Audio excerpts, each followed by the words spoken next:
اعوذ باللہ من الشیطان الرجیم بسم اللہ الرحمن الرحیم۔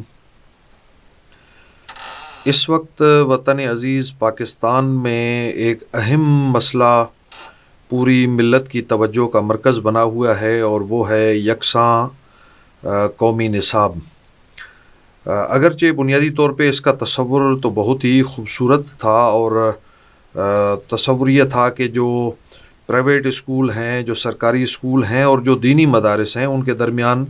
ہم آہنگی پیدا کی جائے، ان کے درمیان جو فاصلہ ہے اس کو دور کیا جائے، اور اس سلسلے میں پوری قوم کے اندر یکجہتی اور پوری قوم کے اندر یکسوئی پیدا کرنے کے لیے یکساں قومی نصاب کا جو ہے تصور پیش کیا گیا، جو بذات خود خوش آئند ہے۔ لیکن بڑے افسوس کے ساتھ کہنا پڑتا ہے کہ اس یکساں قومی نصاب کے جو اہداف ہیں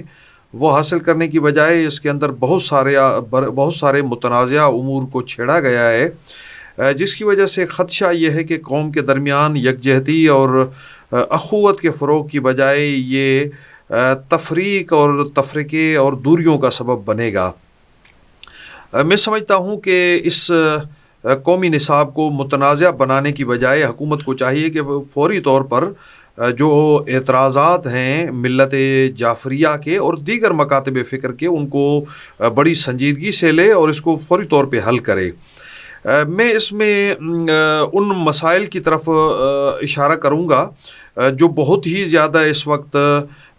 بحث کا موضوع بنے ہوئے ہیں، اور اس وقت پاکستان کے کروڑوں عاشقان اہل بیت کے لیے تشویش کا سبب ہیں، اور میں اس کے ساتھ ساتھ یہ مطالبہ کروں گا وفاقی حکومت سے اور نصاب تعلیم کے جو بھی ذمہ داران ہیں ان سے اور وزارت تعلیم سے کہ وہ فوری طور پر ان خدشات کو سنے اور ان کو دور کرنے کا اہتمام کرے۔ اب جب کہ پہلی سے لے کر 5ویں تک جو اسلامیات نافذ کی جا چکی ہے، اس کے اندر جو متعدد مسائل ہیں، میں ایک ایک کر کے اس کی طرف اشارہ کروں گا، لیکن سب سے اہم مسئلہ یہ ہے کہ پاکستان کے اندر بسنے والے 7 کروڑ شیعیان علی کو یہ محسوس ہو رہا ہے کہ ہم پر اس طرح کی دینیات مسلط کی جا رہی ہے جو ہماری بنیادی عقائد سے متصادم ہے۔ حالانکہ پاکستان کا آئین ہمیں اس بات کی مکمل اجازت دیتا ہے، اور پاکستان کا آئین ہمیں اس بات کی مکمل ضمانت دیتا ہے کہ ہر پاکستان کا معزز شہری وہ اپنے مسلک اور اپنے مکتبہ فکر کے مطابق دینی تعلیم حاصل کر سکتا ہے۔ اس کے اوپر جبر کے ذریعے اور زبردستی کے ذریعے ریاست یا ریاستی ادارے اپنی جو مخصوص سوچ ہے اس کو مسلط نہیں کر سکتے۔ میں آئین کی شق نمبر 22 کو حرف بے حرف پڑھتا ہوں، اور اس کے اندر جو اہم نکات ہیں اس کی طرف اشارہ کرتا ہوں۔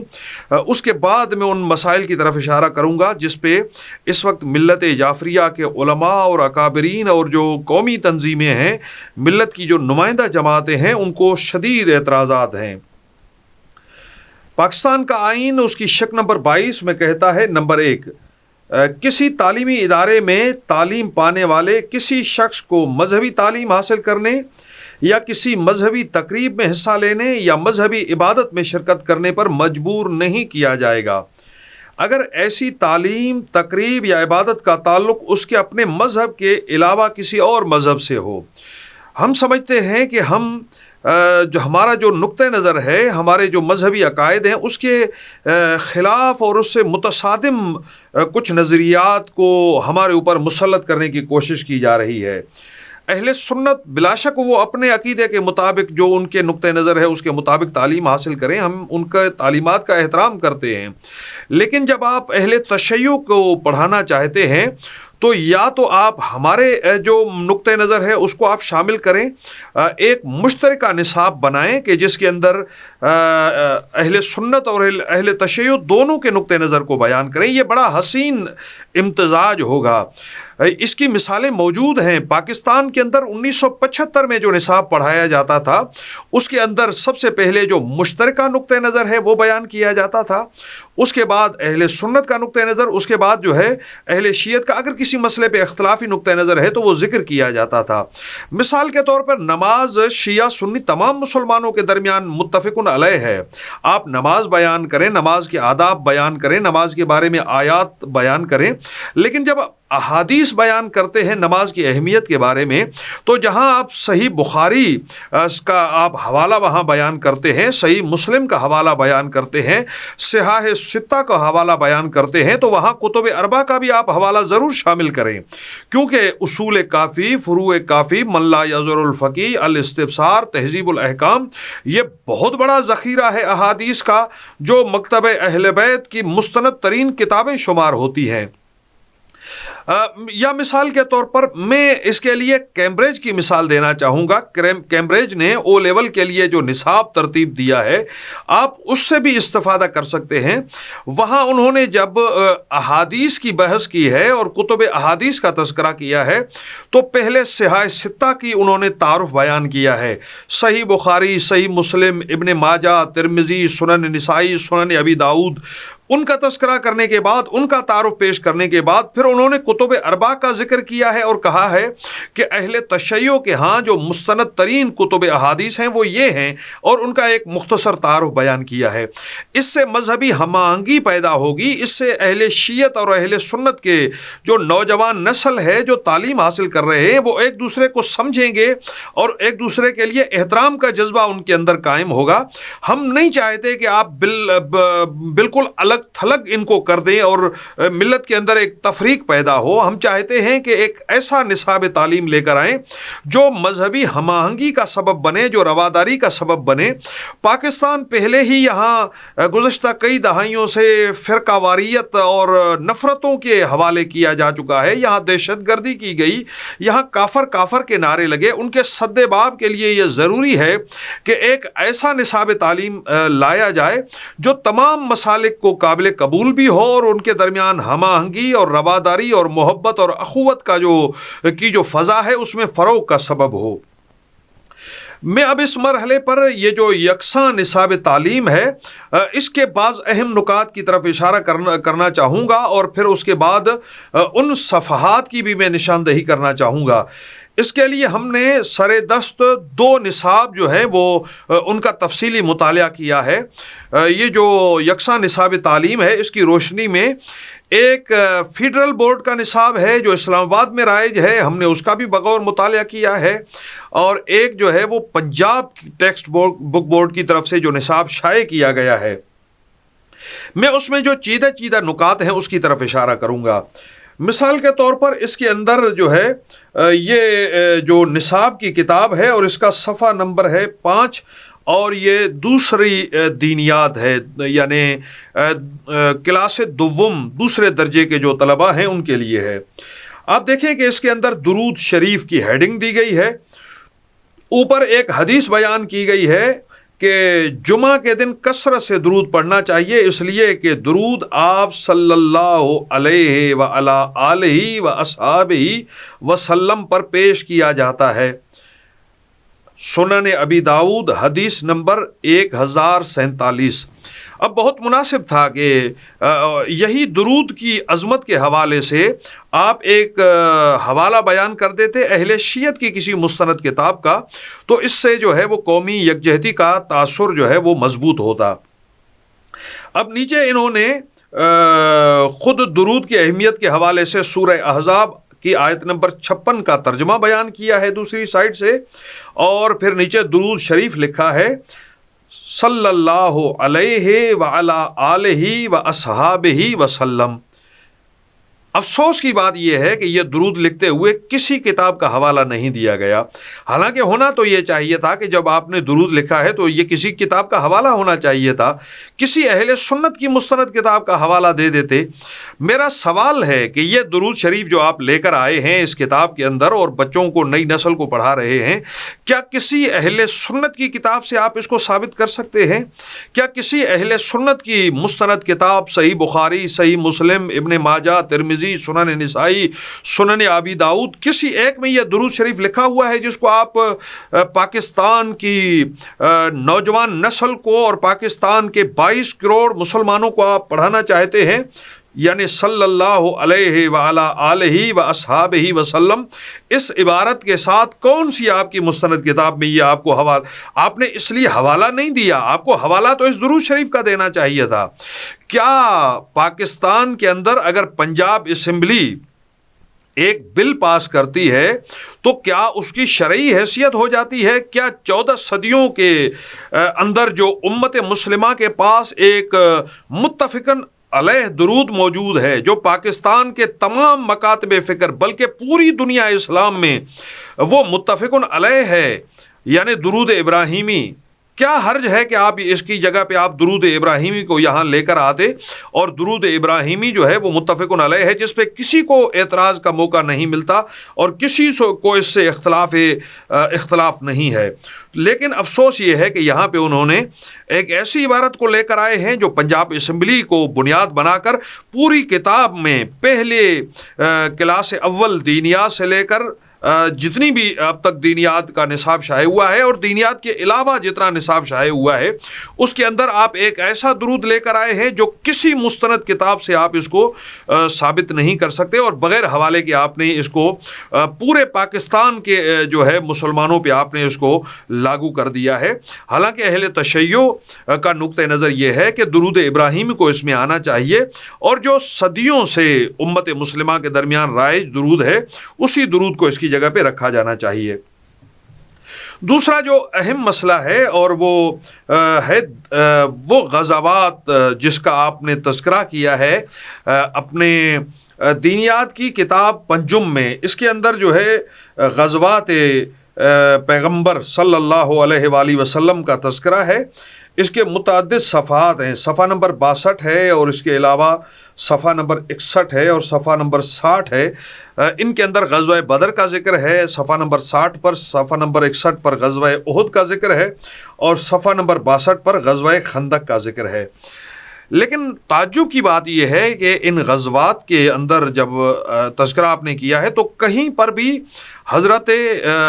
امیر المومنین امام علی ابن ابی طالب علیہ السلام کی شجاعت کو نظر انداز کیا گیا ہے. غزوہ بدر میں جتنی بھی تاریخیں ہیں آپ اٹھا کے دیکھ لیں, علی علیہ السلام کی شجاعت متفقن علیہ ہے, جو تمام مسالک اور مکاتب فکر جس کے قائل ہیں, لیکن اس کا یہاں کہیں پہ تذکرہ نہیں ہے. جنگ بدر میں وہ کون سے بہادر تھے, سورما تھے, جنہوں نے سب سے پہلے میدان میں آ کر کفار کا مقابلہ کیا؟ وہ حضرت علی علیہ السلام ہیں, حضرت حمزہ رضی اللہ تعالیٰ عنہ ہیں, حضرت حمزہ رضی اللہ تعالیٰ عنہ. ان اصحاب کرام کا تذکرہ ہونا چاہیے, ان کی شجاعت کا تذکرہ ہونا چاہیے جنہوں نے کافروں کو فنار کیا. حتی تاریخ نے یہاں تک لکھا ہے کہ جنگ بدر میں 70 کفار مارے گئے, جن میں سے اکیلے حضرت علی علیہ السلام نے 36 کفار کو فنار کیا. یہ بے مثال بہادری ہے, بے مثال شجاعت ہے جس کا تذکرہ ہونا چاہیے, اور نئی نسل کو پتہ چلنا چاہیے کہ یہ نشان حیدر کا جو اعزاز فوجیوں کو دیا جاتا ہے وہ اس وجہ سے ہے کہ حیدر کرار شجاعت کی مثال ہیں, مثالی نمونہ ہے بہادری اور شجاعت کا. اسی طرح جنگ احد ہے, آپ نے پوری جنگ احد میں کہیں ان اصحاب با وفا کا تذکرہ نہیں کیا. اصحاب کرام کی عزت کو سلام, عظمت کو سلام, ہمارے سر کا تاج ہیں وہ اصحاب با وفا جو آخری قدم تک میدان میں کھڑے رہے. جب جنگ احد میں بڑا مشکل مرحلہ آیا اور مشکل مرحلے پہ بہت ساروں کے قدم ڈگمگائے تو وہاں پہ بعض اصحاب تھے جو بڑی جرأت کے ساتھ, بڑی بہادری کے ساتھ آخری لمحے تک میدان میں ڈٹے رہے اور کھڑے رہے. ان کا تذکرہ ہونا چاہیے تھا, ان کا نام بیان کرنا چاہیے تھا.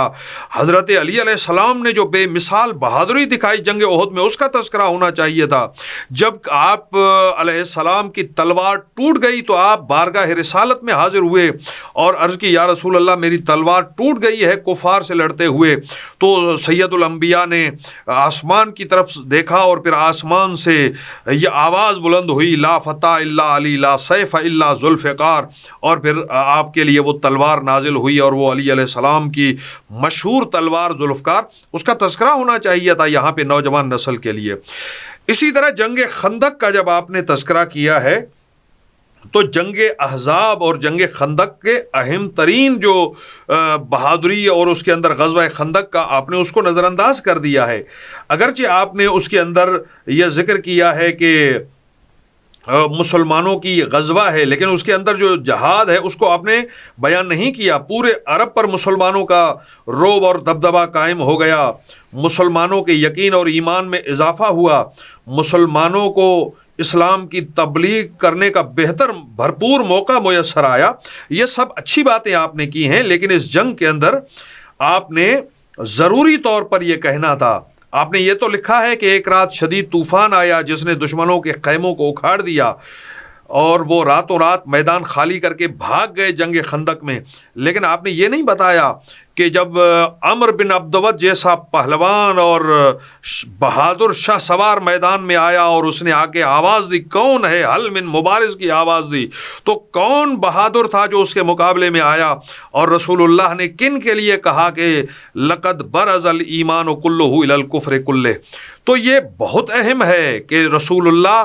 جنگ خندق کے موقع پہ کہہ رہے ہیں کہ آج کل ایمان کل کفر کے مقابلے میں جا رہا ہے، لیکن آپ نے اس کا تذکرہ نہیں کیا۔ مجھے تعجب ہے جناب طاہر اشرفی صاحب پر، جو ایک انتہائی اہم ذمہ داری پہ فائز ہیں،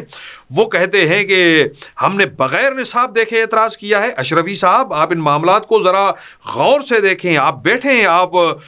شیعہ اکابرین کے ساتھ ہمارے ساتھ بیٹھیں، ہم آپ کو بتائیں گے کہ کہاں کہاں پہ نصاب کے اندر کمزوریاں ہیں، ان کی اصلاح کریں آپ،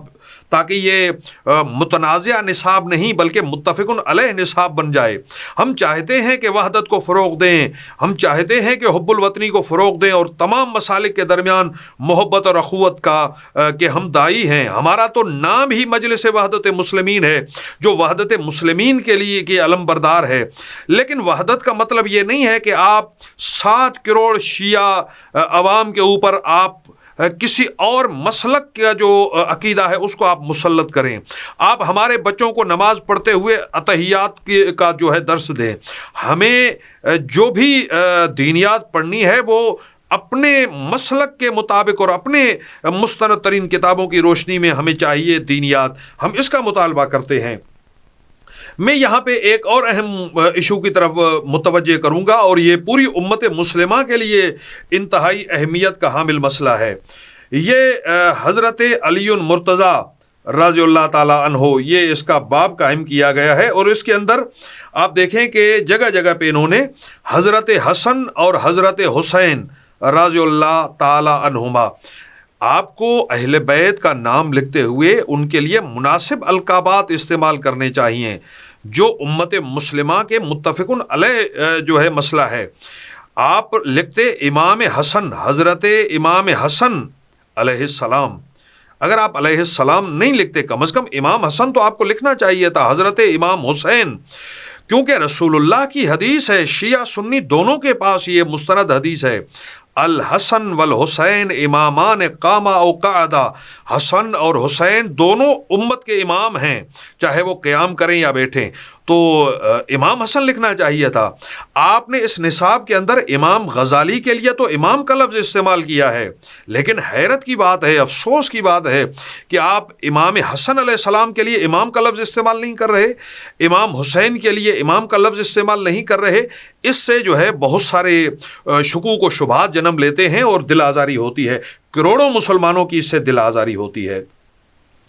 ایک اور موضوع جس کی طرف میں اشارہ کرنا چاہوں گا کہ اہل بیت اطہار کے لیے علیہ السلام کا جو لفظ ہے وہ فقط شیعوں سے مخصوص نہیں ہے، بلکہ اہل سنت کی مستند ترین کتاب صحیح بخاری کے اندر جو اس کے پرانے ایڈیشن ہیں، آپ دیکھ لیں پوری دنیا کے اندر جو رائے جو اس کے ایڈیشن ہے، آپ اس کی عربی عبارت پڑھیں، پاکستان کے اندر جو صحیح بخاری چھپی ہے اس کے اندر علیہ السلام کے الفاظ موجود ہیں، لیکن اب اہل بیت کے لیے آپ نے علیہ السلام کا کہیں پہ یہ لفظ استعمال نہیں کیا۔ یا حضرت علی مرتضیٰ علیہ السلام کے لیے کرم اللہ وجہہ کا لفظ استعمال ہوتا تھا، لیکن آپ نے ان کے لیے کہیں پہ یہ لقب استعمال نہیں کیا۔ یہ ہمارا مطالبہ ہے کہ اہل بیت علیہم السلام کے لیے جو القابات استعمال کریں وہ ان کی عظمت سے ہم آہنگ ہوں، جو ان کے مقام اور مرتبے سے ہم آہنگ ہوں، اس لیے آپ امام حسن لکھیں اور امام حسین علیہ السلام لکھیں۔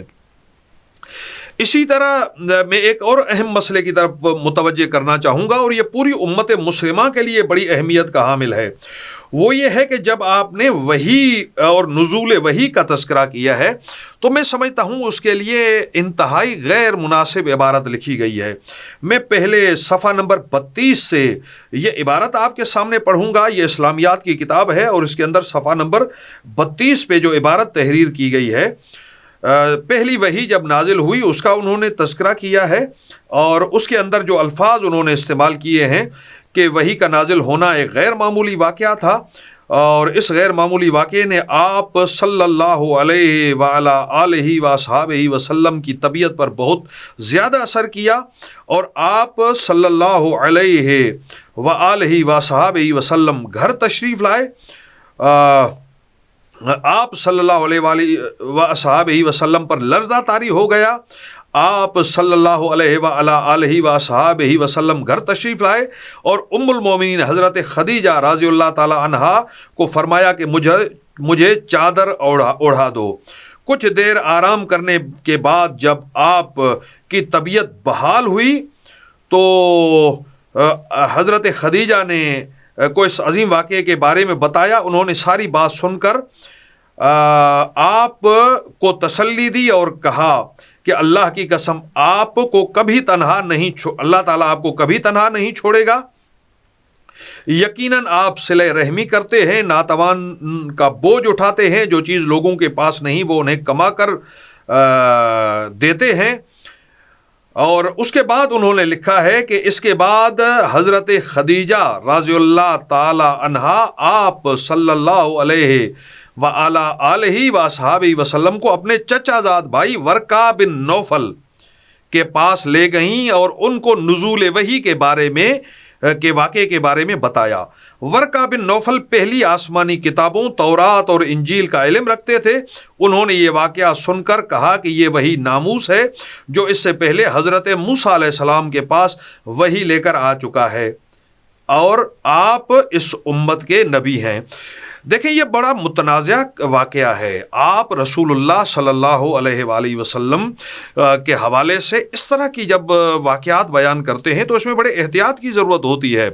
کیا رسول اللہ پر جب وحی نازل ہوئی تو انہیں خود پتہ نہیں تھا کہ یہ جبرائیل علیہ السلام ہیں، اور ان کو تصدیق کے لیے ایک اہل کتاب کے عالم کے پاس جانا پڑا اور ورقہ بن نوفل کی تصدیق کی ضرورت پڑی انہیں؟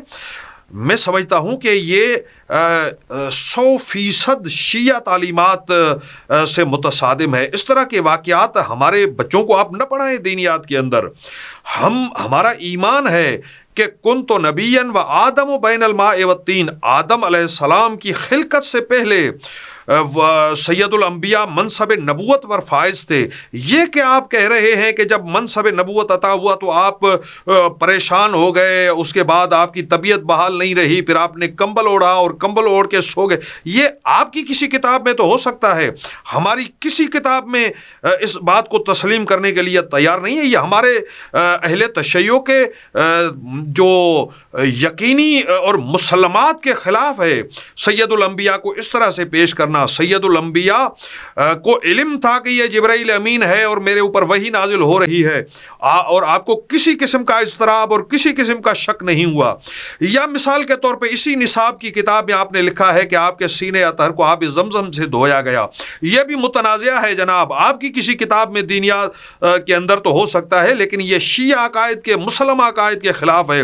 ہم سمجھتے ہیں کہ سید الانبیاء کا سینہ اطہر آب زمزم سے زیادہ پاک تھا، اسے پاک اور پاکیزہ اللہ نے پیدا کیا تھا۔ آیت تطہیر اس بات کی گواہی اور ضمانت دیتی ہے کہ سید الانبیاء پاک اور پاکیزہ متولد ہوئے۔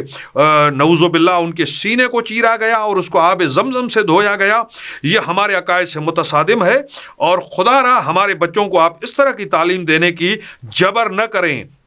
یا تو آپ ایسا مشترکہ نصاب ترتیب دیں جو تمام مکاتب فکر کے لیے شیعہ اور سنی مسلمانوں کے لیے قابل قبول ہو، یا اگر آپ کو بہت زیادہ اصرار ہے اس طرح کے متنازعہ امور لانے کے لیے تو پھر آپ اپنے بچوں کے لیے اہل سنت کے مسلک کے مطابق آپ دینیات متعارف کرائیں، اور شیعہ بچوں کے لیے وہی جو 1975 میں تھا، وہی جو 80 اور 90 کی دہائی میں تھا، وہ دینیات لائیں جو ہمارے عقائد سے متصادم نہ ہو۔ اس کے علاوہ بھی بہت ساری تفصیلات ہیں، میں انشاءاللہ اگر موقع ملا تو کسی مرحلے پہ مزید اس پہ بات کروں گا۔ آج کے لیے اتنا ہی کافی ہے۔ اللہ تعالیٰ ہم سب کو اس وطن کے اندر اتحاد، اخوت اور محبت کے ساتھ آگے بڑھنے کی توفیق عطا فرمائے۔ میں ایک دفعہ پھر اس بات کی وضاحت کرنا چاہوں گا کہ صحابہ کرام ہمارے سر کا تاج ہیں، ہمارے لیے قابل احترام ہیں، اور کسی شیعہ کو یہ ہم تصور بھی نہیں کر سکتے کہ اصحاب پیغمبر کی جو عظمت ہے اس کے اوپر ہمیں کوئی اعتراض ہو، لیکن درود کے اوپر ہمیں اعتراض ہے۔ آپ ترمیم نہیں کر سکتے، آپ 14ویں صدی میں آئیں اور 14 صدی میں رائج درود کو آپ تبدیل کر کے پھر آپ اس کو ایشو بنا دیں کہ جناب اہل تشیع تو صحابہ کے اوپر اعتراض کریں۔ نہیں، ہمیں صحابہ پہ اعتراض نہیں ہے، ہمیں آپ کی ترمیم پر اعتراض ہے، ہمیں آپ جو بدعت دین کے اندر داخل کرنا چاہیں ہمیں اس پہ اعتراض ہے، اور ہمیں شدید اعتراض ہے۔ ہم اس متنازع نصاب کو رد کرتے ہیں اور مطالبہ کرتے ہیں کہ اس پہ فوری طور پہ نظر ثانی ہونی چاہیے اور ہمارے نقطہ نظر کو غور سے سنا جائے۔ والسلام علیکم ورحمۃ اللہ وبرکاتہ۔